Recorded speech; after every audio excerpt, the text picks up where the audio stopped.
하나님 말씀은 열왕기상 19장 5절로 8절입니다. 열왕기상 19장 5절로 8절.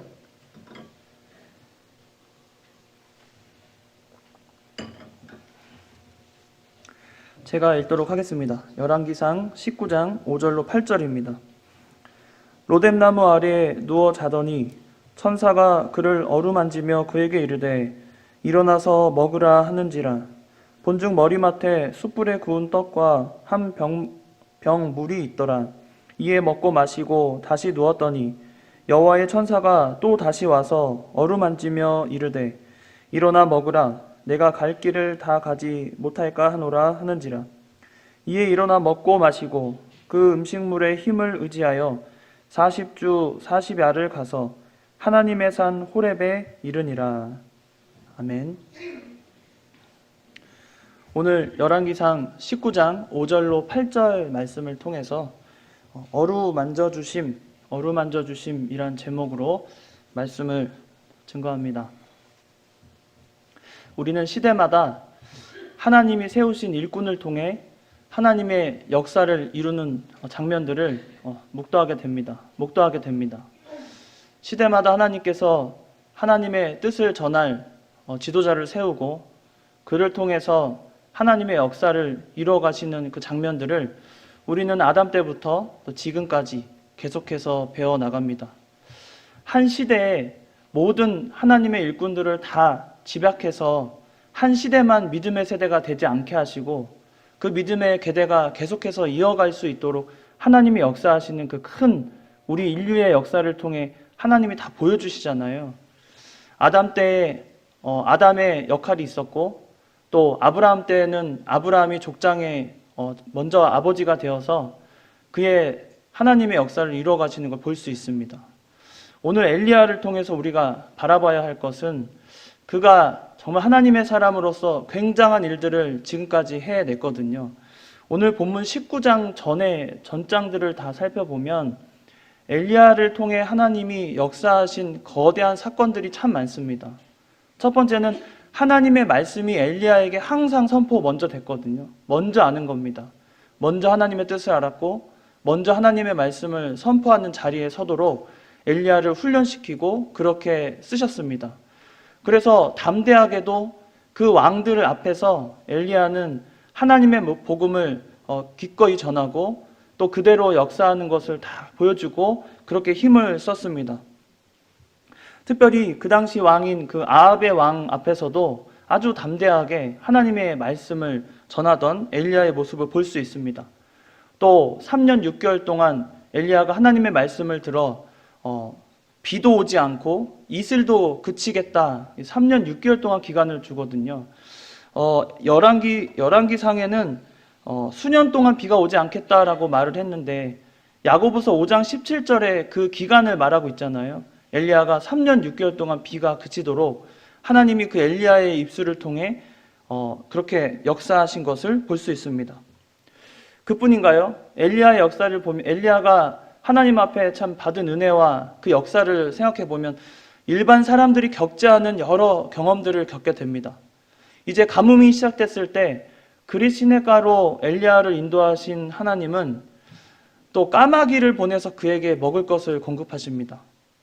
이게 참 일반 상식으로는 도저히 일어날 수 없는 일을 이 엘리야는 경험케 하신 겁니다. 까마귀가 먹을 거 갖다 준다고요? 까마귀가요? 우리가 아는 까마귀라면 일반적으로 참 성경에도 그 까마귀의 이야기들이 좀 곳곳에 나오지만 고기 좋아하고 또 양육강식에 익숙해 있는 그런 새가요, 하나님 말씀에 순종해서 그것도 사람이 먹을 음식을 물어다 준다. 참 우리가 이 이야기만 가지고도 엘리야가 얼마나 하나님 앞에 특별한 사람이었고 또 하나님의 역사를 이루어 갔는지를 볼 수가 있습니다. 그뿐인가요? 이제 그릿 시내가도 가뭄이 깊어지면서 다 말라버렸을 때 하나님은 엘리야를 그냥 두지 아니하시고 그를 이제는 시돈으로 인도하셔서 시돈에 있는 사르밧 과부 아들과 함께 살고 있는 정말 참 어려운 상황에 처해 있지만 그 사르밧 과부를 통해서 또 먹을 것을 공급받게 하셨습니다. 그뿐인가요? 그 당시 또 그 아들이 병들어서 죽게 되었을 때 엘리야는 그 아들을 또 하나님의 역사로 그 사르밧 과부의 아들을 살려내는 정말 놀라운 역사를 또 하나님의 뜻대로 이루게 하셨습니다. 그리고는 오바댜를 만나죠. 이 오바댜라는 사람은 아합 왕 밑에 있으면서 그의 그 명령을 수행하던 사람이었습니다. 근데 오바댜가 가장 잘한 것은 참 신실한 사람으로서 하나님의 백성들이 그 당시 그 아합 왕의 아내인 이세벨, 성경에서 나오는 여러 악녀 중에 가장 아주 독보적이고 정말 악랄한 악녀 아닙니까? 이 이세벨이 이스라엘의 선지자들과 또 백성들을 괴롭히고 핍박할 때 50명씩 굴에 숨겨서 그들을 먹이고 또 살폈던 사람이 오바댜거든요. 그러니까 어떻게 보면 그가 참 믿음 있는 사람이었는데 그가 엘리야를 만나요. 왜 만나게 되냐면 왕의 명령이 있어서 이 오바댜에게 엘리야가 어디 있는지 좀 찾아보라는 겁니다. 찾아봐도 없었을 때 그때 엘리야가 이제 오바댜를 만나게 되면서 내가 여기 있다고 전하라고 해요.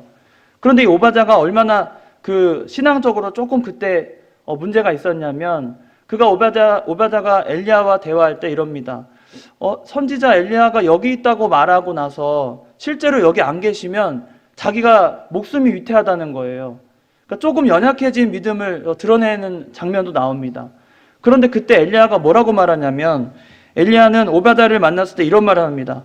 오늘 아합에게 보이리라. 자신이 아합에게 보이리라는 담대하게 말을 해요. 그리고는 엘리야에게 내가 여기 있을 테니까 얼른 가서 이제 아합을 만나게 하라고 이렇게 담대하게 전합니다. 그리고 오바댜의 그 신앙을 북돋아주는 역할을 엘리야가 합니다.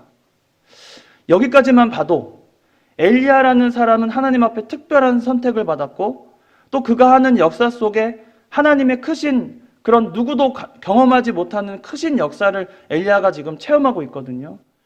어떤 선지자들보다도 또 성경에 나오는 그 누구보다도 하나님에 대해서 깊이 알고 또 그와 깊이 교제하며 하나님과 깊이 소통하며 그의 말을 온전히 전할 수 있는 능력 있는 선지자로 보입니다.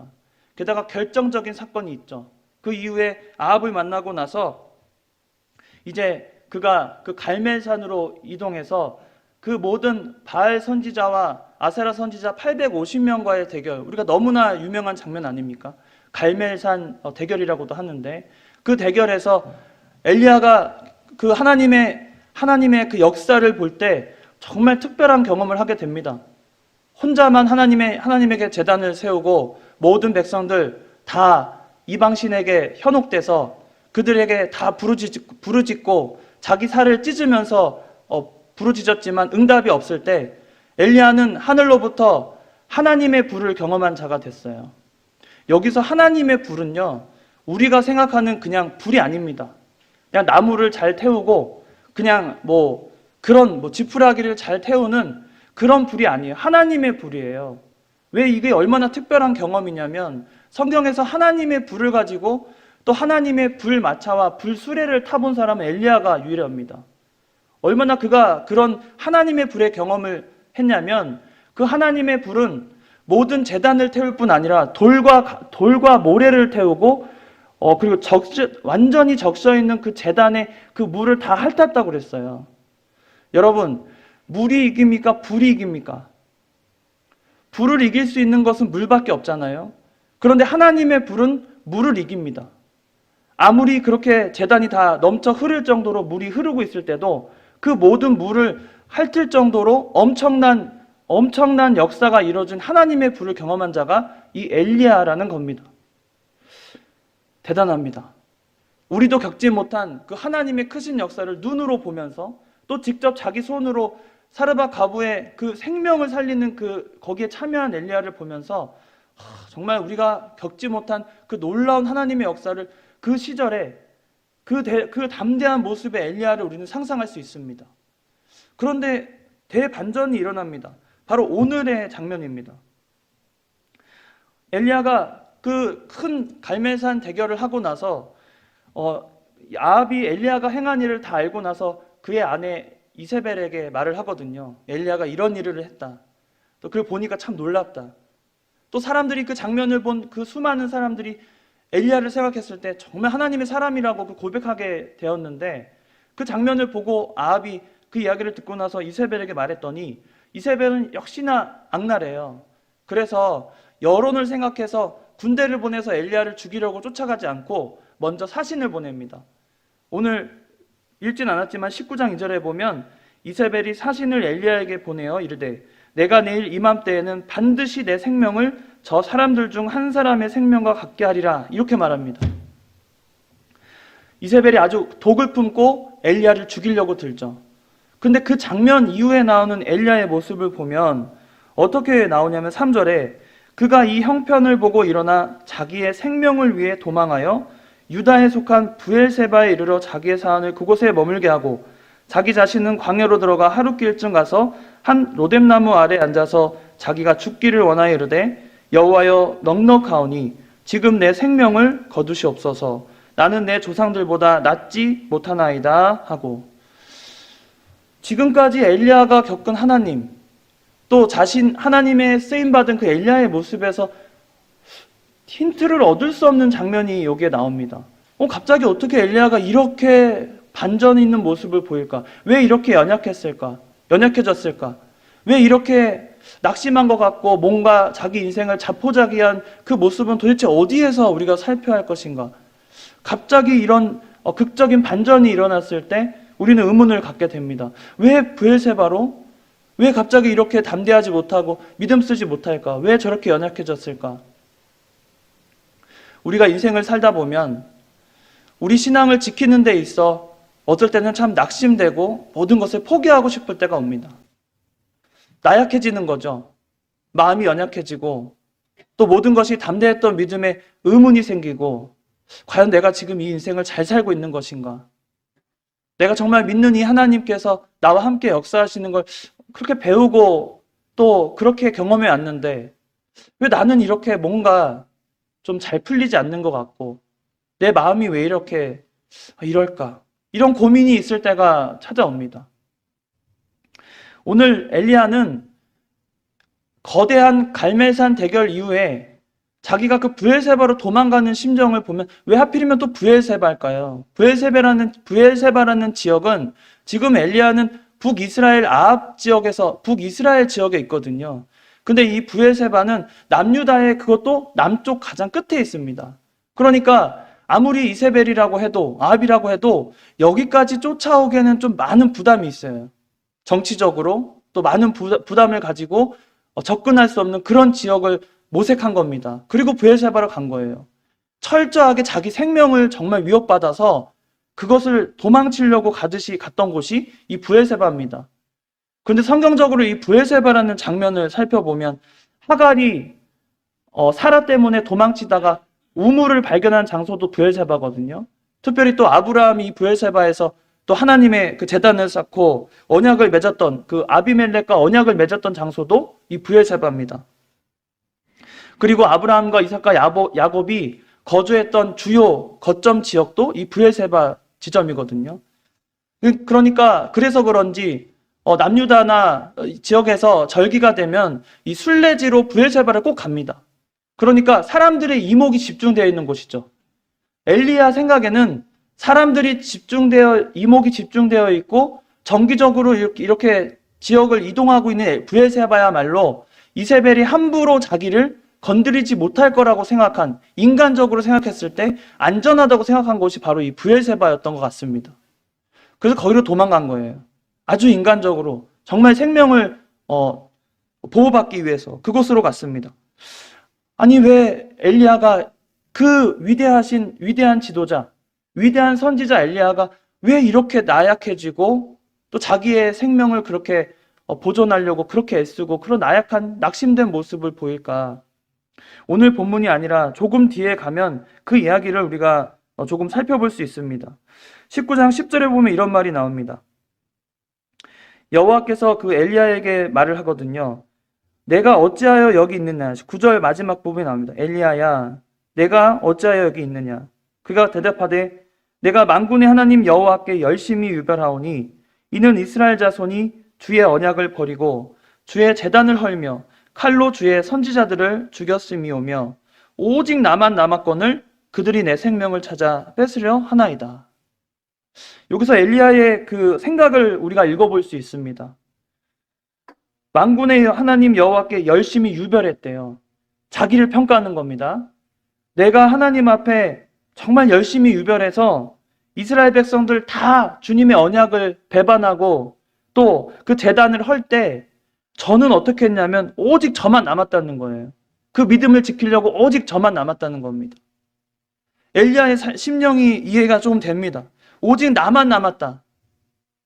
우리가 신앙생활 하다 보면 나는 말씀을 지킨다고 진리대로 정말 순수하게 지켰는데 다른 사람들 보면은 그 말씀을 지키는데 조금 부족한 것 같아요. 내 생각에. 왜 저럴까? 왜 자녀를 그렇게 이 시간에 예배 드려야 되는 거 아닌가? 아니 왜 수예배는 왜 안 나오지? 우리가 그런 생각 참 할 수 있어요. 다른 사람들이 나는 이렇게 열심히 새벽 예배 드리고 있는데 몇몇 사람들 보면은 그냥 매주 주일날 잠깐 예배 드리고 신앙생활 다 한 것처럼 그렇게 살면서 믿음 있는 척 하는데 내가 보기에는 참 믿음 없어 보이고 나는 정말 하나님 앞에 열심을 다하고 있는데 나는 이렇게 유별한데 나는 하나님 앞에 정말 정성을 다해서 마음을 다해서 예배 드리고 믿음 쓰는 것 같은데 내 주변 사람들은 건성인 것 같다. 다른 사람을 그렇게 쉽게 판단할 때가 오는 겁니다. 그때 조심해야 됩니다. 그때 나에게 낙심이 들어오는 거예요. 내가 내 열심히 뭔가 문제가 있는 건가? 열심히 안 해도 하나님이 아시니까 적당히 하면 되는 걸까? 내 마음에 그런 마음이 들어온다는 겁니다.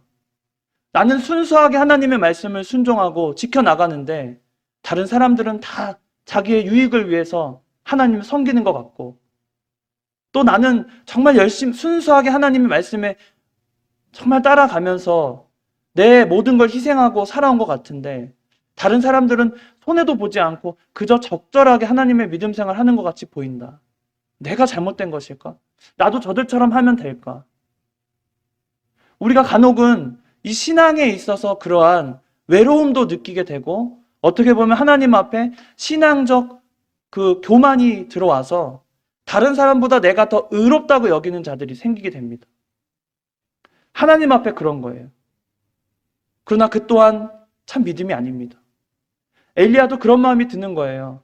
내가 이렇게 괴롭고 슬프고 내가 이렇게 정말 나 하나 그 두려운 850명의 선지자들 앞에서 내가 담대하게 하나님 말씀 전했는데 또 불구하고 그 가운데 이렇게 이세벨이 득세해서 나를 죽이려고 하는 거 보니까 내 열심이 도대체 문제가 있는가? 내가 문제인가? 적당히 살아야 하는 것인가? 내 생명도 좀 귀중하게 여기면서 살아야 하는가? 엘리야가 그런 마음이 들어온 것처럼 보입니다. 왜냐하면 10절에 그런 말씀을 하고 나서 똑같이 여호와가 다시 한번 엘리야에게 물어보거든요. 14절에 보면 그가 대답합니다. 그가 대답하되 내가 만군의 하나님 여호와께 열심히 유별하오니 또 말해요. 자기 참 유별하다는 거예요. 하나님 앞에 정말 특별하고 하나님을 내가 생각하는 것이 정말 특별합니다. 이렇게 말하는 겁니다. 그리고 이는 이스라엘 자손이 주의 언약을 버리고 주의 제단을 헐며 칼로 주의 선지자를 죽였음이오며 오직 나만 남았거늘 그들이 내 생명을 찾아 뺏으려나이다. 저밖에 없습니다. 하나님. 진심으로 하나님을 찾는 자는 저밖에 없다는 거예요. 그런 엘리야에게 하나님은 뭐라고 답변하십니까? 18절에 보면 이럽니다. 그러나 내가 이스라엘 가운데 7,000명을 남기리니 다 바알에게 무릎을 꿇지 아니하고 다 바알에게 입맞추지 아니한 자니라. 하나님은 7,000명을 남겨놨어요. 우리가 믿음 생활하다 보면 이 다른 교단이나 혹은 좀 자유롭게 신앙생활하는 사람들을 간혹 만나게 되거든요. 주변에서. 제 동기 중에도 아직도 이해하지 못하는 그런 동기들이 있어요. 서로 친하게 연락하고 하지만 제가 동의할 수 없는 행동을 하는 사람들도 있습니다. 보면 주일날 먹고 싶은 거 하고 싶은 거 다 해요. 그러면서 하나님 앞에 거룩하게 생활한다는 거예요. 제 입장에서는 그들 대화를 좀 해보면 나름대로 이유가 있어요. 나름대로 합리적인 선택을 한 거예요. 그 사람은. 그런데 제 입장에서는 하나님이 저렇게 하면 하나님이 참 기뻐하실까? 그래도 좀 자기를 좀 치고 복종시키고 또 하나님 앞에 좀 순종하면서 좀 거룩하고 구별되게 살아야 되는 것이 맞는 거 아닐까? 간혹 그러다가 또 어떨 때는 저들의 신앙도 하나님이 다 보호하시고 인도하시고 지키시는 거 보면 저렇게 신앙생활 해도 되는 걸까? 그런 생각이 들 때가 있습니다. 우리 주변에 참 많아요. 이거 하지 말라 저거 하지 말라. 우리가 참 절제하는 걸 참 많이 배우는 교단인데 그러지 않는 교단에 속해 있는 사람들을 보면 너무나 자유로운 것 같고 뭔가 얽매이지 않은 것 같이 그런 모습을 볼 때가 있습니다. 근데 그것을 보면서 우리는 어떤 생각을 하면 정죄하기 쉬워요. 다른 사람을 쉽게 정죄하기 쉽습니다. 그러면서 내 마음속에는 낙심이 들어오는 거예요. 내가 지금 지키고 있는 이 믿음이 바른 것일까? 나는 이렇게 유별나게 하나님을 섬기는 것 같은데 다른 사람들은 그렇게 안 하면서도 저렇게 행복해 보인다. 그럼 나도 좀 저렇게 살아야 될까? 우리 믿음에 문제가 있을까? 내 문제일까? 참 고민이 될 때가 있습니다. 그래서 이 엘리야가 그때 낙심이 들어온 거예요. 내가 그렇게 열심히 850명과 대결할 때 얼마나 떨렸겠어요. 담대하지만 속으로 얼마나 떨렸겠어요. 하나님만 믿고 의지하고 나갑니다. 그런데 하나님의 불의 응답이 없다고 생각하면 아찔하잖아요. 근데 감사하게도 하나님의 불의 응답을 받고도 담대함을 얻고 정말 담대하게 하나님을 부르짖고 외쳤던 엘리야인데 여전히 그 역사를 이루고도 아합은 굴복하지 않고 그의 아내를 이용해서 나를 죽이려고 하는 걸 봤을 때 얼마나 낙심이 되겠어요. 얼마나 마음이 아프겠어요. 이젠 더 이상 어떻게 해야 되나. 이런 모습까지 보여줬는데 이렇게 내가 유별나게 하나님을 쫓아갔는데 이제까지 내 생명을 빼앗으려고 저들이 쫓아올 때 이제 어떻게 해야 되나 낙심이 들어온 겁니다. 그러나 그때 우리에게는 하나님의 엄청난 위로와 하나님의 적절한 위로가 함께 하실 것을 이 시간 우리가 배워야 하겠습니다. 엘리야는 그가 죽기를 원했어요. 오늘 4절에도 보면 자기 자신은 광야로 들어가 하룻길쯤 가서 한 로뎀나무 아래 앉아서 자기가 죽기를 원하여 이르되 여호와여 넉넉하오니 지금 내 생명을 거두시옵소서. 나는 내 조상들보다 낫지 못하니이다. 로뎀나무가요 길이가 한 150m밖에 안 되거든요. 크게 자라지도 않는 나무입니다. 또 잎사귀가 그렇게 넓지도 않아요. 그저 조금 그늘이 있어봐야 조금 가리는 정도거든요. 그런데 엘리야가 그거 하나 로뎀나무 아래 가서 거기 조금 쉬면서도 그걸로 그냥 다 됐다고 만족하고 있어요. 참 낙심한 겁니다. 우리가 그럴 때가 옵니다. 믿음을 지키다 보면 그럴 때가 와요. 다 내려놓고 싶은 거죠. 나에게 주어진 그 압박과 생각지도 않은 그 정신적인 그 무게감이 어떨 때는 참 다 내려놓고 싶을 때가 옵니다.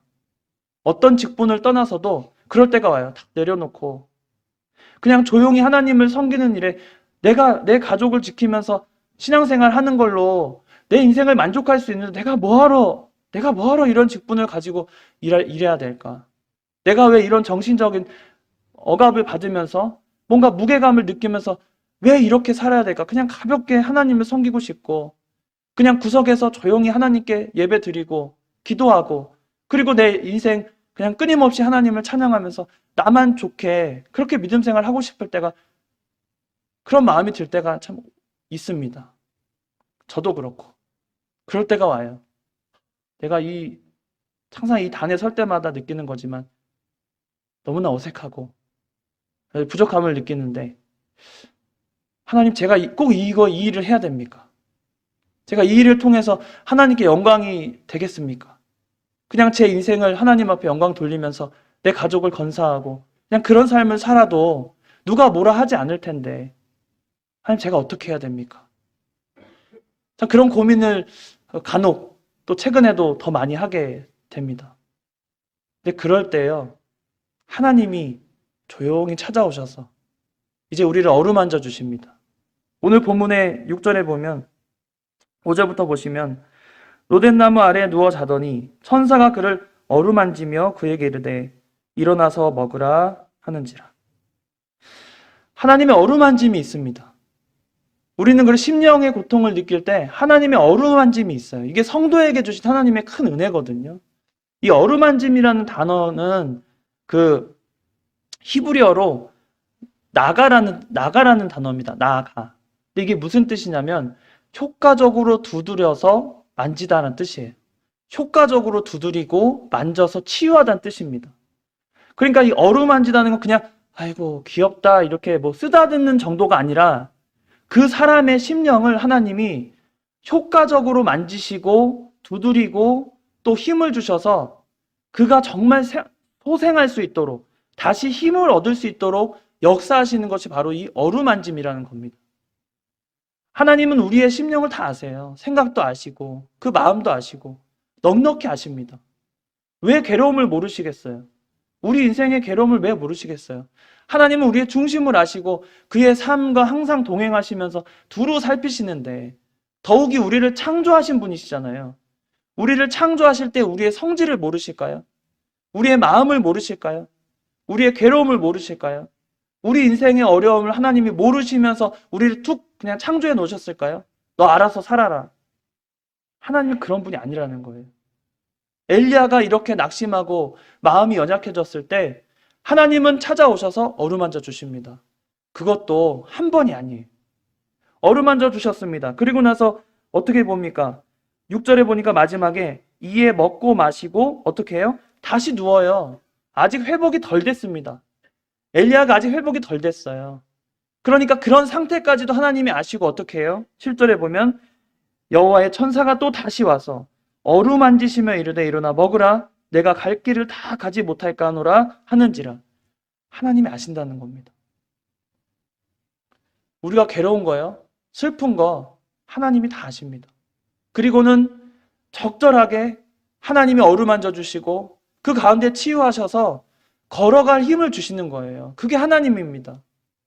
왜 모르겠어요? 우리는 어떻게 하면 돼요? 엘리야와 같이 하나님이 주시면 먹고 자면 됩니다. 내가 치유가 필요하고 내가 힘이 부족할 때 그때 누워 자고 먹고 자고 하나님께 맡기는 거예요. 엘리야는 지금 죽을 각오를 가지고 하나님 앞에 기도한 거거든요. 제가 이제 다 했습니다. 조상보다 나을 거 없습니다. 저를 그냥 데려가십시오. 저는 이제 끝입니다. 이런 자포자기하는 심정에 하나님께 맡기는 겁니다. 엘리야가 그래도 믿음이 있었던 걸 알 수 있는 건 무슨 장면이냐면, 그래도 자기 스스로 목숨을 끊지 않아요. 자기 스스로 괴로워서 에라 모르겠다, 인생 끝났다, 내가 여기서 끝내야지, 그러지 않습니다. 하나님께 맡기잖아요. 그래도 믿음이 있는 거예요. 낙심했지만 그래도 살아있는 믿음이 엘리야에게 있는 겁니다. 그리고는 맡기는 거예요. 하나님, 저 이제 끝이에요. 없습니다. 저 어떡할까요? 그때 하나님이 어루만져 주시는 겁니다. 하나님은 적절하게 우리를 어루만져 주시는 거예요. 가장 필요하고 가장 낮아질 때, 그때 하나님이 우리를 어루만져 주시는 겁니다. 우리 인생에는 이 하나님의 어루만져 주심이 있을 겁니다. 소망을 갖는 거예요. 내가 지금은 비록 낙심하고 연약하고 아무것도 없지만 이때 하나님이 나를 도우셔서 나를 어루만져 주실 거다. 그 믿음을 가지고 사는 겁니다. 우리는 그 믿음으로 사는 거예요. 그 믿음이 없다면 우리 참 괴롭습니다. 참 어려워요. 인생을 참 빨리 끝내고 싶은 마음이 더 간절할 때도 있습니다. 그러나 하나님은 우리의 그 심정을 다 아시고 어루만져 주십니다. 오직 나만 남았다고 했을 때 나와 같이 괴롭지만 하나님의 그 말씀을 지키고 순종하는 바알에게 무릎 꿇지 않는 7,000명을 남겨뒀듯이 하나님은 우리에게 소망을 계속 품게 하시는 거예요. 그게 하나님입니다. 우리가 그런 하나님을 믿는 거예요. 괴로우십니까? 우리 인생에서 어려움이 많죠. 요즘 더 그렇지 않습니까? 복잡하고 난해한 많은 세월을 살아가고 계시는데, 그 가운데 하나님의 어루만짐을 우리 기대하면서 내가 낙심되고 괴로울 때 맡기는 겁니다. 하나님께 맡기고 저를 좀 만져달라고. 어떤 학자는 이 어루만짐을 마사지라고 해석하는 학자도 있어요. 하나님이 적절하게 천사를 통해 이 엘리야를 아주 곳곳에 피로가 쌓여있는 그 곳곳을 마사지했다는 거예요. 마사지하고 몸에 기운을 샘솟게 하고, 우리가 정말 그 유명한 그런 마사지 그런 거 받아보면 잠깐 받아도 막 몸이 개운해지잖아요. 마치 그런 것 같아요. 효과적으로 하나님이 역사하시고 인도하심을 우리는 어루만짐이라고 말합니다. 하나님의 어루만짐이 여러분 인생에 항상 있길 바랍니다. 외롭고 힘들고 지치고 나만 있는 것 같을 때, 나만 괴로운 것 같을 때 하나님의 어루만짐이 여러분을 역사해서 여러분이 다시 힘을 얻고 이제 하나님이 약속하신 그 호렙의 산까지 이르는 그 발걸음을 40주 40야를 걸어서 담대하게 걸어갔던 엘리야와 같이 하나님이 우리의 인생, 남은 인생을 어루만져 주시고 그 가운데 역사하셔서 끝까지 완주할 수 있도록, 끝까지 하나님을 붙잡을 수 있도록 역사하실 걸 믿고 그것을 믿고 살아가는 저와 여러분이 다 되시기를 주의 이름으로 축원합니다. 다 같이 기도하시겠습니다. 거룩하신 하나님 아버지, 우리가 참으로 낙심하고 지칠 때가 있습니다. 아버지 하나님, 어떻게 해야 할지 모를 때가 있습니다. 당황하고 지치고 피곤하고 아무 의욕이 없을 때도 있습니다. 아버지 하나님, 그럴 때 우리 엘리야를 하나님의 천사가 와서 효과적으로 두드리고 만지며 치유한 것처럼 우리를 어루만져 주시옵소서. 우리가 낙심하고 피곤할 때 하나님이 친히 어루만져 주시옵소서. 어려움이 있을 때 하나님이 친히 어루만져 주시옵소서.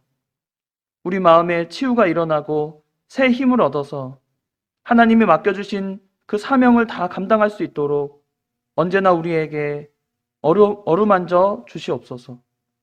아버지께서 늘 동행하실 걸 간절히 바라옵고 거룩하신 예수님의 이름으로 기도드리옵나이다. 아멘.